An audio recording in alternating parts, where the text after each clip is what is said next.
नमस्कार, आप सभी का स्वागत डीडी न्यूज पर। आपके साथ मैं हूं मुकुल शर्मा। इस वक्त की तमाम बड़ी खबरों से आपको रूबरू कराएंगे, लेकिन आइए सबसे पहले नजर डाल लेते हैं हेडलाइंस पर। पश्चिम बंगाल में पहले चरण और तमिलनाडु विधानसभा चुनाव के लिए आज थमेगा प्रचार। बंगाल में अमित शाह ने की रैली, कहा ममता दीदी को गुड बाय कहने का समय आ गया। तमिलनाडु में एम के स्टालिन ने जनता से मांगा समर्थन।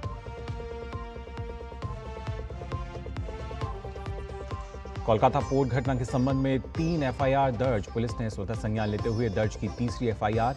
अब तक 9 लोग गिरफ्तार।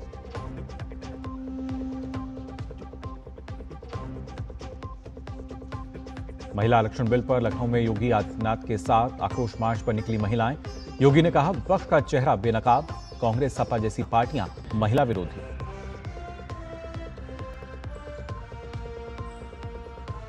ईरान और अमेरिका के बीच शांति वार्ता पर अनिश्चितता बरकरार। ट्रंप का ईरान को अल्टीमेटम, बातचीत करो वरना बड़ी कार्रवाई के लिए रहो तैयार।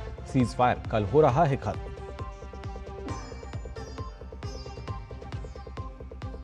और आईपीएल में आज सनराइजर्स हैदराबाद और दिल्ली कैपिटल्स के बीच होगा मुकाबला। हैदराबाद में खेला जाएगा मैच।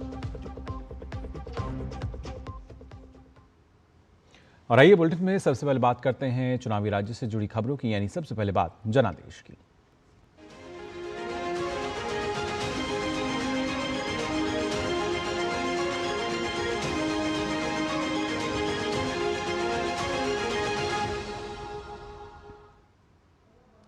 पहले बात तमिलनाडु की, जहां होने वाले विधानसभा चुनाव के लिए आज चुनाव प्रचार थम जाएगा। तमिलनाडु की सभी 234 सीटों पर 23 अप्रैल को मतदान होगा। तमिलनाडु में 4023 उम्मीदवार चुनाव मैदान में हैं। तमिलनाडु विधानसभा चुनाव में जो मुख्य मुकाबला है वो डीएमके और एआईएडीएमके की अगुवाई वाली एनडीए गठबंधन के बीच है। कई सीटों पर अभिनेता से नेता बने विजय की पार्टी टीवी के त्रिकोणीय मुकाबले में है। इस चुनाव में 5.73 करोड़ से अधिक मतदाता अपने मताधिकार का प्रयोग करेंगे। मतदान को बढ़ावा देने और 100% मतदान सुनिश्चित करने के उद्देश्य से चुनाव आयोग ने राज्य भर में व्यापक जागरूकता अभियान शुरू किया है। चुनाव आयोग के नियमों के अनुसार मतदान से 48 घंटे पहले प्रचार थम जाएगा, जिसके बाद सभी तरह की सार्वजनिक रैलियां और राजनीतिक प्रचार प्रतिबंधित होंगे। वहीं पश्चिम बंगाल की अगर बात करें तो यहां विधानसभा चुनाव के पहले चरण के लिए भी आज शाम प्रचार थम जाएगा। बंगाल में पहले चरण के लिए 23 अप्रैल को 16 जिलों की 152 सीटों पर मतदान होना है। इनमें उत्तर बंगाल की 8 सीटें हैं। दक्षिण बंगाल की बात करें तो 3 सीटें, जबकि जंगल महल अंचल की 5 जिले जो हैं वो शामिल हैं। मुर्शिदाबाद की 22 सीटें, कूच बिहार की 9, जलपाईगुड़ी की 7 और अलीपुरद्वार की 5 सीट, कलिम्पोंग की 1 सीट, जबकि दार्जिलिंग की 5, उत्तर दिनाजपुर की 9, वहीं दक्षिण दिनाजपुर की 6, मालदा की 12 सीटें, बीरभूम की 11 सीट, तो पश्चिमी बर्धमान की 9 सीट, वहीं पूर्व मेदिनीपुर की 16 सीट इसमें शामिल हैं। जबकि पश्चिमी मेदिनीपुर की बात करें तो वहां की 15 सीटें हैं। झारग्राम की 4 सीट हैं, पुरुलिया की 9 और बांकुड़ा की 12 सीटें इसमें शामिल हैं। पहले चरण में कुल 1478 प्रत्याशी मैदान में हैं। मतदाताओं की संख्या की अगर बात की जाए तो ये करीब 3,60,70,171 है। पहले चरण के मतदान में आप बता दें 7,000 से अधिक बूथों को संवेदनशील और अति संवेदनशील के रूप में चिन्हित किया गया है। ये संख्या और बढ़ने की भी संभावना है।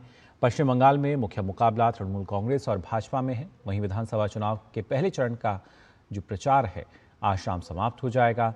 चुनावों के मद्देनजर भूटान और नेपाल के साथ राज्य की सीमा कल शाम से 23 अप्रैल की देर शाम तक सील कर दी गई है। इसके अलावा 20 अप्रैल से 23 अप्रैल तक 4 दिनों का ड्राई डे लागू किया गया है। स्वतंत्र, निष्पक्ष और शांतिपूर्ण चुनाव कराने के लिए निर्वाचन आयोग ने सीएपीएफ की भारी तैनाती के साथ सभी मजबूत सुरक्षा व्यवस्था की है। गृहमंत्री और भाजपा के वरिष्ठ नेता अमित शाह ने आज दार्जिलिंग के कुर्सियांग में चुनावी सभा को संबोधित किया। रैली को संबोधित करते हुए उन्होंने कहा कि बंगाल में ममता बनर्जी की सरकार का जाने का वक्त आ गया है। साथ ही उन्होंने कहा कि भाजपा सरकार बनने के बाद गोरखा भाइयों बहनों को न्याय और अधिकार मिलेगा। पर जुर्म ढाने वाली दीदी को, ममता दीदी को टाटा बाय बाय कहने का टाइम हो गया है भाई। और मैं आज ढेर सारी उत्तरबंग, दार्जिलिंग और सिलीगुड़ी के लिए बात करूंगा, मगर सबसे पहले एक बात करने आया हूं कि बंगाल की सरकार भाजपा की बनते ही 6 माह में हर गोरखा के मुंह पर संतोष वाली हंसी हो, ऐसा समाधान हम निकाल लेंगे। कांग्रेस, टीएमसी, ये सब ने दार्जिलिंग के साथ भी अन्याय किया है और मेरे देशभक्त गोरखा भाइयों के साथ भी अन्याय किया है। इसके अलावा आपको बता दें, अमित शाह आज पश्चिम बर्धमान के भलटोरिया, सालबोनी और चांदीपुर में भी जनसभा को संबोधित करेंगे। वहीं पश्चिम बंगाल की अगर बात करें तो कोलकाता पोर्ट विधानसभा क्षेत्र में भाजपा और टीएमसी समर्थकों के बीच हुई झड़प के मामले में कोलकाता पुलिस ने 3 एफआईआर अभी तक दर्ज की हैं। इन 3 अलग अलग एफआईआर में से एक बीजेपी द्वारा, एक टीएमसी द्वारा और एक पुलिस ने स्वतः संज्ञान लेते हुए दर्ज की है। इस मामले में अब तक 9 लोगों को गिरफ्तार किया गया है। कोलकाता पोर्ट क्षेत्र में चुनाव प्रचार के दौरान टीएमसी और बीजेपी समर्थक जो हैं वो आपस में भिड़ गए थे। स्थिति को नियंत्रण में लाने के लिए पुलिस को इस दौरान लाठीचार्ज करना पड़ा था और इसी मामले में अब 3 अलग अलग एफआईआर दर्ज की गई हैं। पश्चिम बंगाल में पहले चरण का मतदान 23 अप्रैल को होना है और चुनाव को लेकर मुख्य निर्वाचन आयुक्त ज्ञानेश कुमार ने भरोसा जताया है कि निर्वाचन आयोग स्वतंत्र, निष्पक्ष और पारदर्शी चुनाव कराने के लिए हर संभव प्रयास करेगा। मुख्य निर्वाचन आयुक्त ने कहा है कि चुनाव प्रक्रिया पूरी तरह से भयमुक्त, हिंसा मुक्त और दबाव मुक्त होगी। साथ ही उन्होंने ये भी कहा कि राज्य सरकार, स्थानीय निकायों या स्वायत्त संस्थाओं के किसी भी कर्मचारी को चुनावी प्रक्रिया को प्रभावित करने नहीं दिया जाएगा। राज्य में पहले चरण का मतदान 23 अप्रैल को होगा, जबकि दूसरे चरण का मतदान 29 अप्रैल को होना है और वोटों की गिनती 4 मई को की जाएगी। तमिलनाडु की मुख्य निर्वाचन अधिकारी अर्चना पटनायक ने कहा है कि निगरानी टीमों ने अब तक राज्य भर में करीब 1200 करोड़ रुपए से अधिक की नकदी, सोने चांदी की वस्तुएं, उपहार सामग्री, शराब और मादक पदार्थ जब्त किए हैं। राज्य में 23 अप्रैल को विधानसभा चुनाव होने हैं। उन्होंने एक बयान में बताया कि 20 अप्रैल तक राज्य के विभिन्न स्थानों से कुल 169.85 करोड़ रुपए नकद जब्त किए गए हैं। मुख्य निर्वाचन अधिकारी ने बताया कि सभी विधानसभा क्षेत्रों में तैनात निगरानी दल 24 घंटे 7 दिन सक्रिय रूप से निगरानी कर रहे हैं। उन्होंने ये भी बताया कि अधिकारियों ने 650.87 करोड़ रुपए मूल्य की सोने और चांदी की वस्तुओं सहित कीमती धातुओं को जब्त किया है। इसी प्रकार 306.34 करोड़ रुपए मूल्य के उपहार और मुफ्त वस्तुएं जब्त की गई हैं। साथ ही 82.73 करोड़ रुपए मूल्य की मादक पदार्थ भी जब्त हुए हैं। इसके अलावा 2.95 करोड़ रुपए मूल्य की शराब भी जब्त की गई है। कुल मिलाकर 1212.74 करोड़ रुपए की संपत्ति जब्त हुई है। साथ ही उन्होंने बताया कि जब्त की गई कुल राशि में से लगभग 495 करोड़ रुपए वैध दस्तावेज प्रस्तुत करने पर लौटा दी गई है। और बात तमिलनाडु की अगर करें तो लगातार आपको हम बता रहे हैं किस तरीके से चुनाव प्रचार अभी तक हमने चरम पर देखा, लेकिन आज इसका अंतिम दिन है। सभी दलों ने प्रचार में अपनी पूरी ताकत झोंकी हुई है। डीएमके प्रमुख और तमिलनाडु सीएम स्टालिन लगातार प्रचार कर रहे हैं। स्टालिन ने आज चेन्नई के करंकी नगर इलाके में मॉर्निंग वॉक के जरिए प्रचार किया, जिसमें बड़ी संख्या में समर्थक और स्थानीय लोग जो हैं शामिल हुए। इस जनसंपर्क कार्यक्रम के दौरान लोग बड़ी संख्या में मुख्यमंत्री से मिलने और उनसे बातचीत करने और अपना समर्थन जताने के लिए एकत्रित हुए। इससे पहले एमके स्टालिन ने प्रस्तावित डिलिमिटेशन को लेकर केंद्र सरकार पर निशाना साधा और इसे तमिलनाडु जैसे प्रगतिशील राज्यों को सजा देने का प्रयास बताया। एमके स्टालिन ने एक्स पर पोस्ट किए गए एक वीडियो संदेश में इस मुद्दे को राज्य के विकास मॉडल के लिए खतरा भी बताया। उन्होंने इसे जनसंख्या नियंत्रण और औद्योगिक सफलता से जोड़ते हुए कहा कि ऐसी प्रक्रिया तमिलनाडु जैसे राज्यों की प्रगति को प्रभावित कर सकती है। वहीं तमिलनाडु के मंत्री और तिरुवेरुम्बुर सीट से डीएमके उम्मीदवार अनबिल महेश की अगर बात की जाए, आपको बता दें लगातार जिस तरीके से चुनाव प्रचार चल रहा है, ऐसे में उन्होंने अलग अलग जगहों पर यहाँ पर खासतौर से पोयामुझी में आज सुबह उन्होंने चुनाव प्रचार में हिस्सा लिया। इस बार बहुकोणीय मुकाबले में लगातार तीसरी जीत पर वो नज़र बनाए हुए हैं। तिरुविरुम्बुर में मतदान ऐसे समय हो रहा है जब तिरुचिरापल्ली तंजौर राष्ट्रीय राजमार्ग के किनारे सर्विस लेन के निर्माण में देरी को लेकर मतदाताओं में असंतोष है। इसके अलावा कभी फल फूले रहे स्टील फैब्रिकेशन उद्योग में भी जारी मंदी की स्थिति भी क्षेत्र के लोगों के लिए अब चिंता का कारण यहां बनी हुई है। मध्य प्रदेश के मुख्यमंत्री और भाजपा नेता मोहन यादव आज तमिलनाडु में भाजपा प्रत्याशियों के समर्थन में रासीपुरम और अविनाशी विधानसभा क्षेत्रों में चुनाव प्रचार करेंगे। कोयम्बटूर के रासीपुरम विधानसभा क्षेत्र में वे दोपहर बाद भाजपा कार्यकर्ताओं के साथ बैठक करेंगे।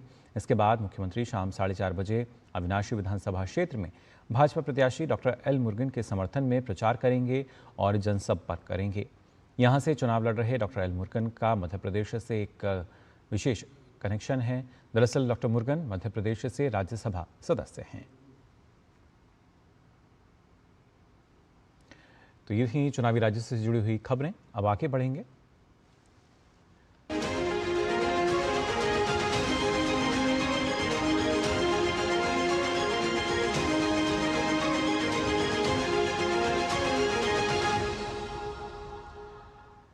तो कुछ और भी खबरों से आपको रूबरू कराएंगे, लेकिन उससे पहले हम यहाँ रुक रहे हैं छोटे से ब्रेक के लिए। जल्द लौटते हैं।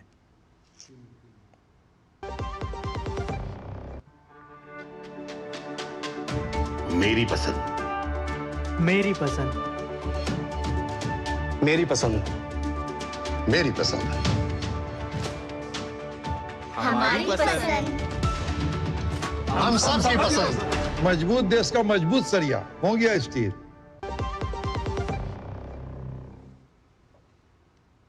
ब्रेक के बाद आप सभी का एक बार फिर स्वागत। डीडी न्यूज़ पर आइए खबरों में आगे बढ़ते हैं। आप बता दें, रक्षा मंत्री राजनाथ सिंह आज से जर्मनी की 3 दिवसीय यात्रा पर रवाना होंगे।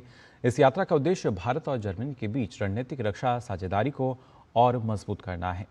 इस दौरान दोनों देशों के बीच चल रही रक्षा सहयोग परियोजनाओं की समीक्षा की जाएगी और नए सहयोग के क्षेत्रों की पहचान भी होगी। यात्रा के दौरान राजनाथ सिंह जर्मनी के रक्षा मंत्री बोरिस पिस्टोरियस के साथ द्विपक्षीय वार्ता करेंगे। बातचीत में रक्षा उद्योग सहयोग को बढ़ाने, सैन्य संबंधों को मजबूत करने और साइबर सुरक्षा सहित एआई और ड्रोन जैसे उभरते क्षेत्रों पर सहयोग पर विशेष ध्यान दिया जाएगा। दोनों देशों के बीच रक्षा औद्योगिक सहयोग रणनीति और संयुक्त राष्ट्र शांति अभियानों के प्रशिक्षण से जुड़ा एक महत्वपूर्ण समझौता होने की भी संभावना है। रक्षा मंत्री जर्मनी के रक्षा उद्योग के प्रमुख प्रतिनिधियों से भी मुलाकात करेंगे ताकि मेक इन इंडिया पहल के तहत संयुक्त विकास और सह उत्पादन को बढ़ावा दिया जा सके।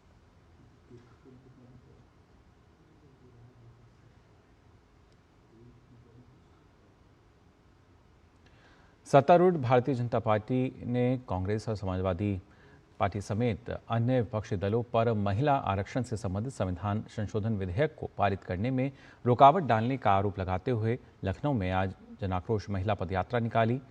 कालिदास मार्ग स्थित मुख्यमंत्री आवास में यह जनाक्रोश पदयात्रा शुरू हुई। और आइए सीधा रुख कर लेते हैं। बीजेपी की तरफ से प्रेस वार्ता की जा रही है। बांसुरी स्वराज फिलहाल यहाँ इसको संबोधित कर रहे हैं। कल जो ऑनरेबल दिल्ली हाई कोर्ट का ऑर्डर आया है, ऑनरेबल जस्टिस वर्णकांता जी ने दिया है, जहां पर उन्होंने केजरीवाल जी की दबाव की रणनीति को खारिज करते हुए जुडिशियल इंडिपेंडेंस का एक नया मयार स्थापित करा है, उसका हम लोग मिलकर अभिनंदन करते हैं, स्वागत करते हैं। मित्रों, ये बात साफ हो गई है कि आम आदमी पार्टी एक ड्रामा कंपनी है और केजरीवाल जी उस ड्रामा कंपनी के निर्देशक। कुछ डेट्स आपके सामने रखना चाहूंगी। 27 फरवरी 2026 को सीबीआई का ऑर्डर आता है, राउज एवेन्यू का एक ऑर्डर आता है, जहां पर केजरीवाल जी और बाकी अक्यूज्ड डिस्चार्ज होते हैं। 9 मार्च 2026 को honourable Delhi high court stay करता है उन एडवर्स रिमार्क्स पे जो राउज एवेन्यू ने सीबीआई के इन्वेस्टिगेटिंग ऑफिसर्स के खिलाफ दिए थे।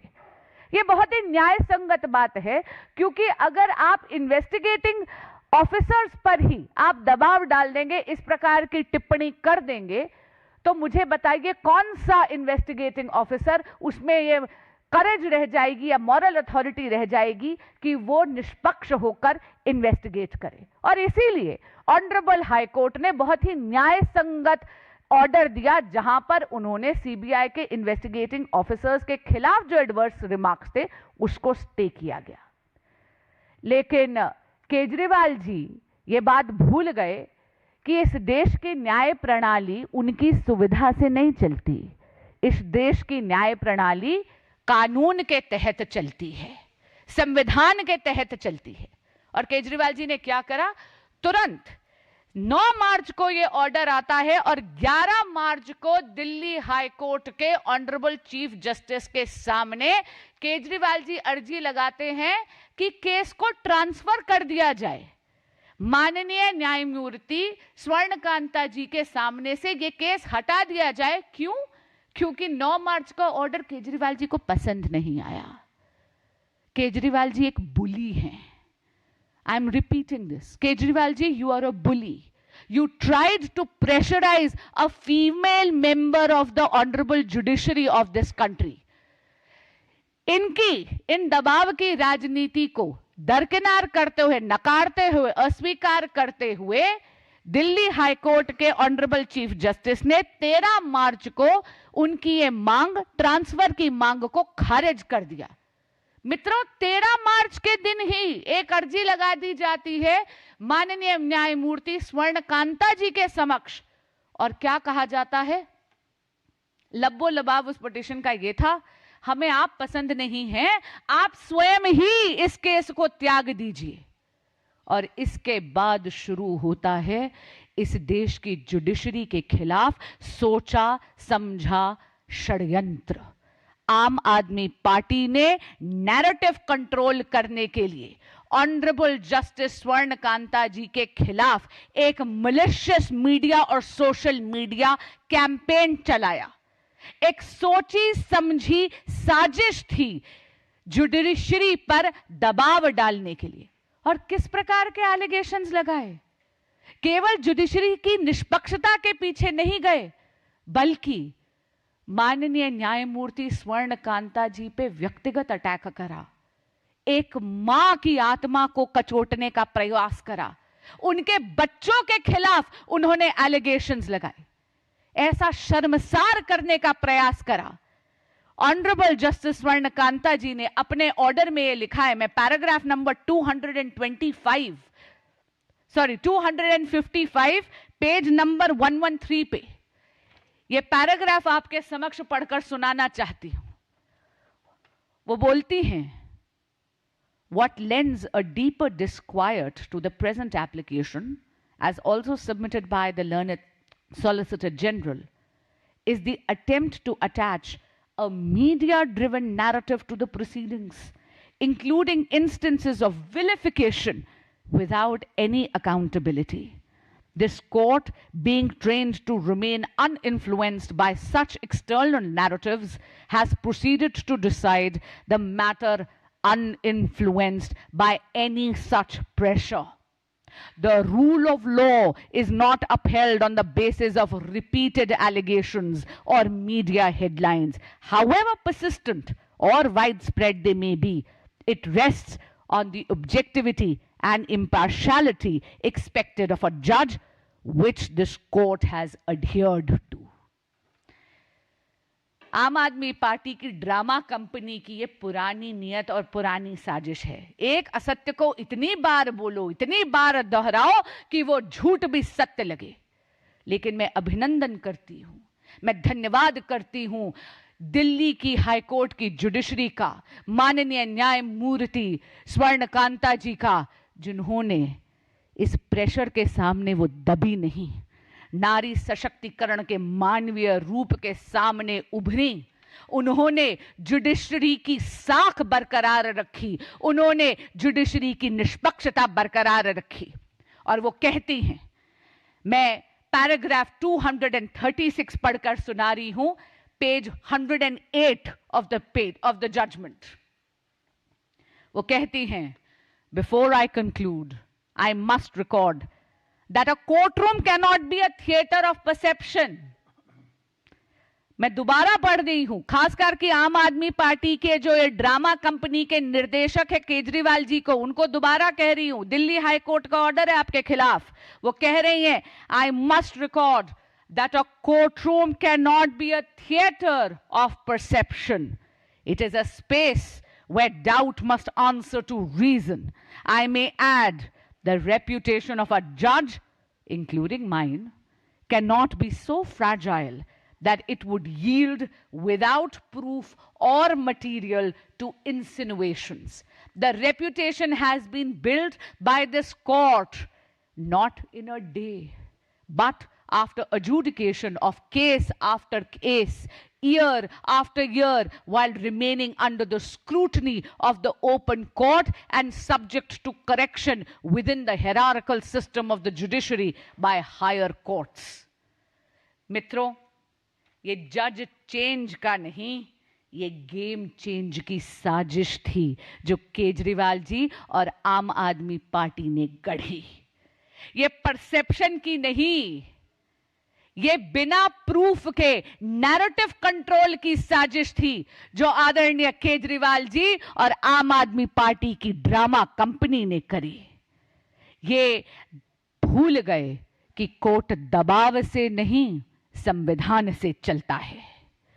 और एक बार फिर दिल्ली की जुडिशरी ने और न्यायमूर्ति स्वर्णकांता जी ने यह दिखा दिया कि हमारे देश की न्याय प्रणाली निष्पक्ष है, निर्भीक है और किसी भी प्रकार के आगे विरोध में वो दबेगी नहीं। एक बार और बात आप सबके सामने कहना चाहूंगी, केजरीवाल जी केवल ड्रामेबाज ही नहीं हैं, वो डरे हुए भी हैं। वो जानते हैं कि राउज एवेन्यू का जो ऑर्डर है शायद वो हाईकोर्ट की जुडिशियल स्क्रूटनी के थ्रू पास नहीं होगा, क्योंकि पहले भी ऑनरेबल दिल्ली हाईकोर्ट के समक्ष एक्साइज केस के सारे सबूत, सारे गवाह, सारा का सारा मटेरियल आया था और उसके बिना पर ही केजरीवाल जी और बाकी सभी अभियुक्तों की बेल ऑनरेबल दिल्ली हाईकोर्ट ने खारिज करी थी।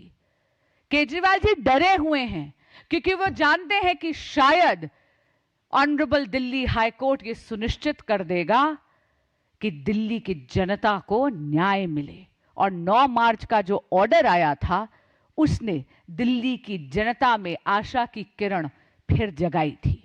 और आखिरी बात कहना चाहूंगी, एक बार फिर इस आम आदमी पार्टी का नारी विरोधी चेहरा समक्ष आया है आप सभी के। आप भूलिएगा मत, आम आदमी पार्टी वही पार्टी है जिसने अपनी ही राज्यसभा की महिला सांसद को, जब वो रजस्वला थी, उस स्थिति में केजरीवाल जी के सचिव ने उनकी बुरी तरह पिटाई करी थी। वो महिला आज तक न्याय के लिए अपने हाथ फैलाए हुए हैं और केजरीवाल जी चुप्पी साधे हुए हैं। आम आदमी पार्टी वही पार्टी है जिसने नारी शक्ति वंदन अधिनियम संशोधन, जिससे यह सुनिश्चित हो जाता कि 33% आरक्षण स्टेट लेजिस्लेटिव असेंबलीज और पार्लियामेंट में 2029 से ही लागू हो जाता, उसके खिलाफ वोट करा है। मीडिया के बंधुओं को याद करवाऊंगी, आम आदमी पार्टी ने एब्सटेन नहीं करा। वोटिंग चार्ट उठाकर देख लीजिएगा, लाल बटन दबाकर मुखालफत करी है।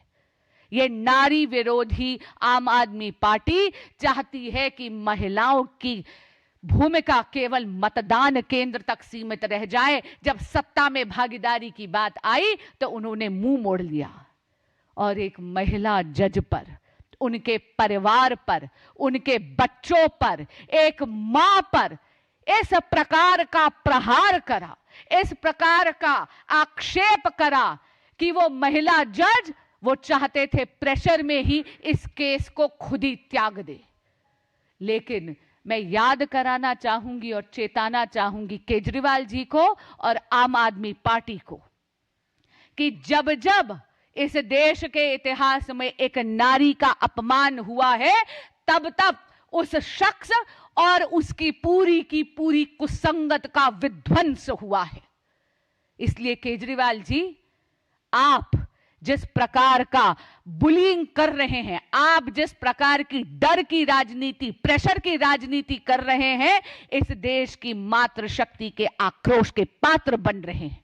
मैं पुनः न्यायमूर्ति स्वर्णकांता जी का, पूरी जुडिशरी का, एक महिला होने के नाते, एक वकील होने के नाते, इस देश का बाशिंदा होने के नाते और भारतीय जनता पार्टी के कार्यकर्ता होने के नाते धन्यवाद करती हूं, अभिनंदन करती हूं। उन्होंने पुनः दिखा दिया कि आम आदमी पार्टी की दबाव और डर की राजनीति कतई नहीं चलेगी।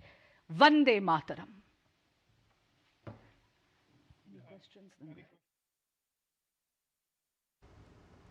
तो बांसुरी स्वराज प्रेस वार्ता के जरिए यहाँ पर हमने देखा किस तरीके से अरविंद केजरीवाल पर निशाना साधती नजर आई। उन्होंने बताया कि कैसे आम आदमी पार्टी और अरविंद केजरीवाल जो हैं उन्होंने न्यायपालिका को भी नहीं बख्शा, अपनी साजिश में शामिल करने की उनकी पूरी कोशिश रही, दबाव बनाने की कोशिश की, लेकिन यहाँ पर न्यायपालिका की गरिमा को सोनकांता शर्मा जो है उन्होंने बरकरार रखा।